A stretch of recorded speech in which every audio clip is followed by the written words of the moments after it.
Welcome to கலாஸ் கறிவேல். இன்றைக்கி நம்ம special என்னென்னா கோதுமை ரவை வச்சு நல்ல தோசை தான் பண்ணியிருக்கிறோம். பார்த்திங்களா, நல்லா சாஃப்டாக இருக்கும், சாப்பிட்றதுக்கு ரொம்ப அருமையாக இருக்கும். வெயிட் லாஸுக்கு கூட நல்லது தான். ஆனால் நான் வெயிட் லாஸுக்கு வந்து கொஞ்சமாக பச்சரிசி மாவு சேர்த்துருக்குறேன். அது ஒன்றும் பிரச்சனை இல்லை. அந்த ஆயில் கொஞ்சமாக சேர்க்குறேன். அது ரெண்டு நீங்கள் அவாய்ட் பண்ணிட்டீங்கன்னா அப்படியும் பண்ணலாம் தோசை. அதுவும் ரொம்ப அருமையாக தான் இருக்கும். ஆனால் இந்த கோதுமை ரவையில் வந்து நம்ம அடை தோசை பண்ணலாம், பருப்பெல்லாம் சேர்த்து நிறைய வெரைட்டி பண்ணலாம். உப்புமா மட்டும் இல்லை, நம்ம நிறைய பண்ணலாம். அடுத்த ஒவ்வொரு வீடியோவாக நம்ம போடலாம். அப்புறம் வந்து நீங்கள் இதை ஃபுல்லாக பார்த்துட்டு நீங்கள் ட்ரை பண்ணி பாருங்கள். கட்டாயம் ரொம்ப அருமையாக இருக்கும். நம்ம வீட்டில் தோசை மாவு அப்படிலாம் எதுவும் இல்லைன்னா நம்ம சீக்கிரமாக பண்ணிடலாம். ஒரு 5 நிமிஷம் போதும். இந்த மாதிரி பிரேக்ஃபாஸ்ட் டின்னருக்கு உடம்புக்கு ஒரு நல்லது. நான் வந்து சாம்பாரும் இந்த இட்லி பொடியும் தான் இன்றைக்கி வச்சுருக்கிறேன். உங்களுக்கு சாம்பார் சட்னியும் விருப்பமுள்ள ஏது வேணாலும் உங்களுக்கு வச்சு சாப்பிட்லாம். ஓகே, அது எப்படி பண்ணுறதுங்கிறது பார்க்கலாம் வாங்க. அப்போ நாம் அந்த கோதுமை ரவா தோசை பண்ணுறதுக்காக 1 கப்பு கோதுமை ரவா எடுத்துருக்கிறேன். இது நல்லா வாஷ் பண்ணிவிட்டு வந்துடுவோம் முதல்ல. இப்போ நாம் ரவையை கழுவிட்டு வந்தாச்சு. அடுத்ததாக ஒரு மிக்ஸி ஜார் எடுத்துகிட்டு அதில் வந்து ஒரு பீஸ் இஞ்சி சேர்க்குறேன். அப்புறம் ஒரு 4-5 சின்ன வெங்காயம் அதையும் சேர்த்துட்டேன். ஒரு 5 வரமிளகாய், 1/2 டீஸ்பூன் சீரகம், இதெல்லாம் போட்டு முதல்ல நம்ம அரைச்செடுத்துடலாம்.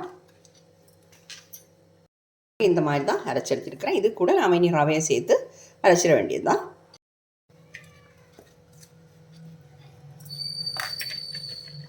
இது வந்து ஊற வைக்கணும்னு எல்லாம் கிடையாது. நாம் கழுவி இந்த வச்சுருக்கக்கூடிய டைம்லேயே இந்த ரவை வந்து நல்லா ஊறிடும்.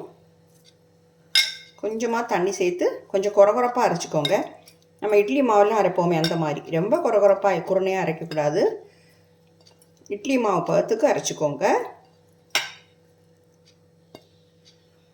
அரைச்சிடலாம். கொஞ்சமாக தண்ணி சேர்க்குறேன். பாருங்கள், நல்லா அரைச்சி எடுத்துட்டேன். ரொம்ப மை போல் அரைக்கலை, கொஞ்சம் குருணையும் கொஞ்சம் இது மாவுமாக இருக்குது. இதை வந்து நாம் ஒரு பவுலில் சேர்த்துடலாம்.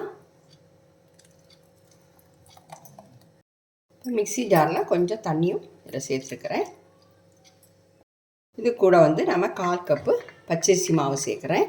இது சேர்க்கலைனாலும் பரவாயில்ல, நீங்கள் அது மட்டும் இந்த ரவையை மட்டும் வச்சே தோசை பண்ணலாம். ஆனால் அது சேர்க்கும்போது அந்த ரவையோட அந்த வழுவழுப்பு தன்மை இல்லாமல் இருக்கும். அதுக்காகத்தான். கொஞ்சமாக உப்பு சேர்த்துடலாம். சேர்த்துட்டு நல்லா மிக்ஸ் பண்ணிடலாம்.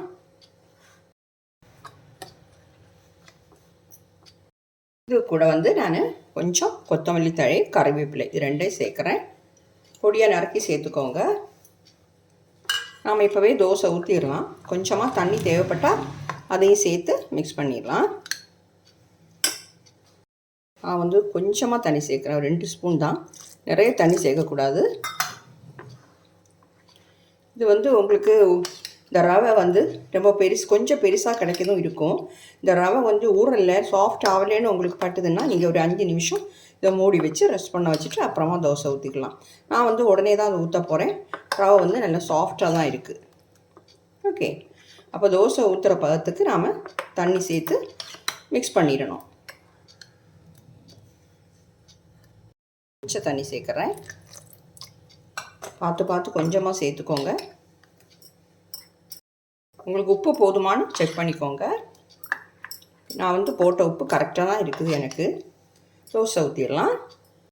பாருங்கள், இந்த பக்குவத்துக்கு நான் மாவில் தண்ணி விட்டு கரைச்சி வச்சுருக்கிறேன். சரிங்களா, ரொம்ப கெட்டியாகவும் வேண்டாம், ரொம்ப தண்ணியாகவும் வேண்டாம். தோசை நமக்கு பரப்பி எடுக்கணும் அந்த அளவுக்கு மாவு. உங்களுக்கு வந்து பரப்ப முடியல அப்படின்னா கொஞ்சம் ஒரு சொட்டு தண்ணி கூட சேர்த்து வேணாலும் பண்ணிக்கலாம். பாருங்கள், நம்ம கல் வந்து நல்லா சூடாகிடுச்சு. மாவை சேர்த்துடலாம். மாவு வந்து நம்ம தோசை ஊற்றுற பதத்துக்கு இந்த மாவு லூஸ் ஆகிக்கணும். அப்போ தான் நம்மளுக்கு நல்லா பரப்ப முடியும். அது மட்டும் இல்லைன்னா கல் வந்து ரொம்ப ஹையாக ஹீட் பண்ண வேண்டாம், கொஞ்சம் மீடியம் ஹீட்டில் வச்சுக்கோங்க. அப்போ தான் நீட்டாக பரப்பி விட முடியும். இல்லைன்னா அங்கங்கே கெட்டி ஆகிடும். பாருங்கள், கொஞ்சம் நைஸாக தான் தோசை கிடைக்குது, ஆனால் கிறிஸ்பியாக கிடைக்காது. அவ்வளோதான். வேகட்டும். இதில் வந்து விருப்பம் இருந்தால் உங்களுக்கு வந்து கொஞ்சமாக ஆயில் சேர்த்துக்கலாம், இல்லைன்னா அவாய்ட் பண்ணலாம். வெயிட் லாஸ்லாம் பார்க்குறவங்களா இருந்தால் வேண்டாம். பாருங்கள், ஒரு 1/2 டீஸ்பூன் தான் நான் எடுத்துருக்கிறேன் நல்லெண்ணெய். வேகட்டும். திருப்பி போட்டுடலாம். சாப்பிட்றதுக்கு சாஃப்டாக தான் இருக்கும். ஒரு 2-3 வாட்டி திருப்பி போட்டு நாம் நல்லா வேக வச்சு எடுத்துட வேண்டியது தான். பாருங்கள், நல்லா வெந்துடுச்சு, செவந்துடுச்சு. நம்ம இதை எடுத்துடலாம். மீதி உள்ளதையும் நான் இந்த மாதிரியே பண்ணிடுறேன். பாருங்கள், கோதுமை ரவையில் பண்ண தோசை வந்து சூப்பராக ரெடி ஆகிடுச்சு. ரொம்ப அருமையாக இருக்கும், நல்ல டேஸ்ட்டாக இருக்கும், ஹெல்த்துக்கும் ரொம்ப நல்லது.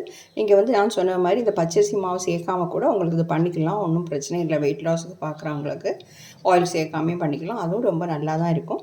இது கூட உங்களுக்கு விருப்பம் உள்ள சட்னி, சாம்பார் எது வச்சு வேணாலும் சாப்பிட்லாம். ஓகே, கட்டாயம் ட்ரை பண்ணுங்கள். அப்போ என்னுடைய இந்த வீடியோ எல்லாருக்கும் பிடிச்சிருக்கும்னு நினைக்கிறேன். பிடிச்சிருந்தா கட்டாயம் என்னுடைய சேனல் சப்ஸ்கிரைப் பண்ணலைன்னா தயவு பண்ணி சப்ஸ்கிரைப் பண்ணுங்கள். லைக் பண்ணவும், ஷேர் பண்ணவும், கமெண்ட் பண்ணவும் மறந்துடாதீங்க. அடுத்த நல்ல ஒரு ரெசிபியுமா மீண்டும் சந்திக்கலாம். Okay, thank you.